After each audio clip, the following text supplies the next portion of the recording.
When I came back to the campground, this motorhome was on fire. This is the worst nightmare and biggest fear of any RVer. Welcome to the channel. I'm Liz. In my 5 years of full-time RVing, I have now seen at least 5 burned out campers, 2 of which I actually saw while they were burning. So 2 days ago, I checked into my campground and I saw a camper like mine, a 2005 Alpha. This one was a gold, which is nicer than mine. And I thought, wow, you know, there's some of my people. I would love to meet them. Well, the next day when I pulled into the campground, it was on fire. I went down there and I talked to the owners who told me they were sitting in the RV. It was not running, of course. They were set up in camp. And they heard a pop out near where the electrical cord goes inside the motorhome. When they went out to look, it was already in flames. Now, a camper fire is not like a home fire. Generally, you have a minute or 2 max to get out. They go up like that, just so fast. Their neighbors ran over and helped them grab some stuff out. Their names are Mark and Kim, by the way, and I know that this is every RVer's nightmare. They are full-timers, which makes it an even bigger nightmare. That's everything that they own. Kim told me she wished she had a go bag, and that would have helped her so much to have something to grab and run with because they lost everything. The good news is they were not hurt and they got their puppies out. Insurance is a big thing. You want to look at your policy, particularly if you're full-time. What is your emergency coverage? So a couple years ago, I had to have my rig in the shop due to some damage.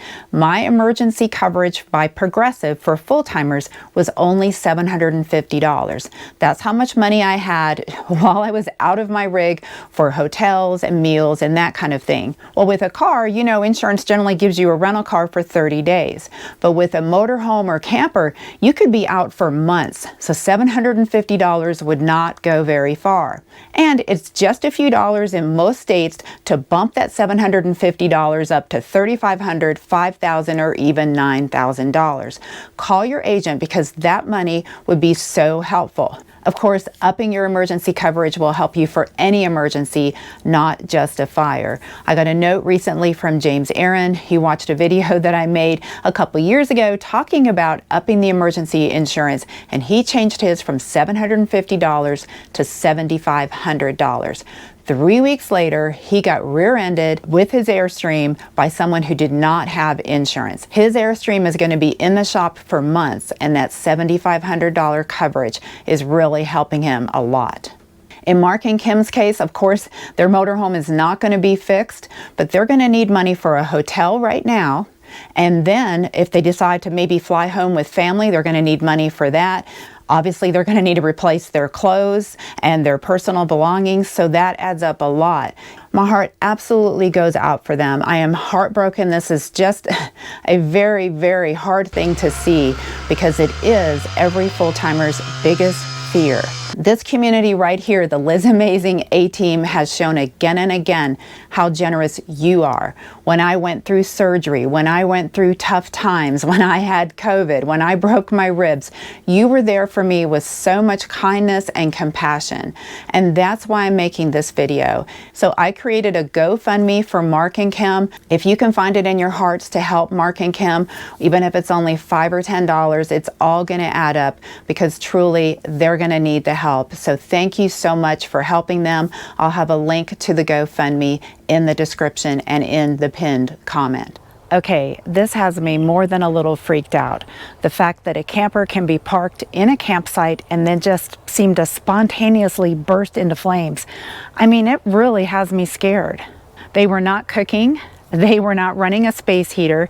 Kim told me she was just sitting there watching TV. She heard a pop in the cabinet where the power cord comes in, and when they walked outside, flames were already coming out of it. Their camper is the same year as mine. It's the same make as mine. It is a couple feet longer. So it's a 2005 Alpha, and it's a gold where mine's a Founder. So this is my power cord storage compartment. I'm sure theirs is similar. I do know with the Gold that they had a built-in surge protector. I do not. I actually had my cord cut, and I have my add-on surge protector right here kept in the compartment. It's possible, I guess, if their surge protector was original, maybe it failed. I don't want to speculate. All as I know is that the fire did start right here. So this is something you want to inspect on a regular basis. You want to look for exposed wires, melted insulation, anything that doesn't look right. Just make it a habit every time that you plug in your camper that you check the wires. There are 20,000 RV fires every year, and every camper is vulnerable. Fires can be electrical, propane, fridge, the hot water, the air conditioning. Hot wheel bearings can cause a spark down the road and cause a fire.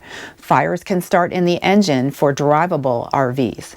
As far as the go bag, everyone needs one. I did a video a couple years ago about wildfires and how you might have to evacuate, leave your camper behind, and get away from a wildfire, which are unfortunately getting more and more common each year. So your go bag should have your ID, your passport, some cash, food, water, medications, eyeglasses or contacts if you have a pet, some pet food, and a change of clothes too.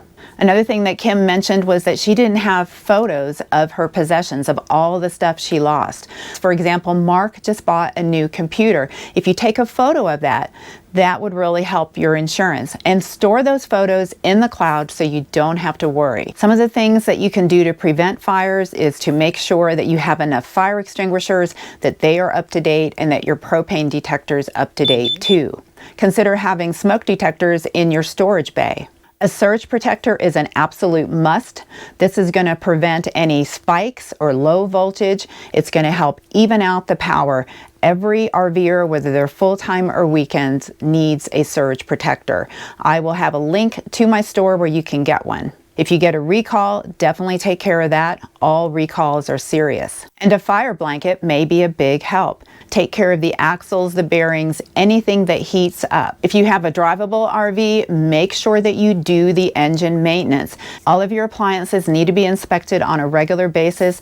Propane fridges do tend to catch fire. I've also heard of air conditioning, hot water heater, so all your appliances. Now on the outside of your camper, you're going to have some vents to your hot water, to your fridge, to your propane furnace. These areas can attract debris that could possibly start a fire. These vents need to be checked on a regular basis. I talked to someone who said the Miller moths actually got in and clogged that. So you can get screens. I'll have a link to that again to my Amazon store.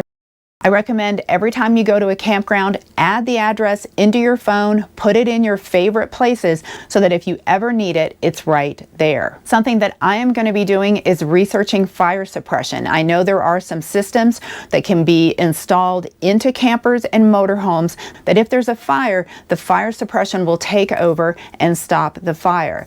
If you have any experience with that, definitely let me know. I'm just now starting my research on that. Remember to go to the GoFundMe page and help Mark and Kim in any way that you can.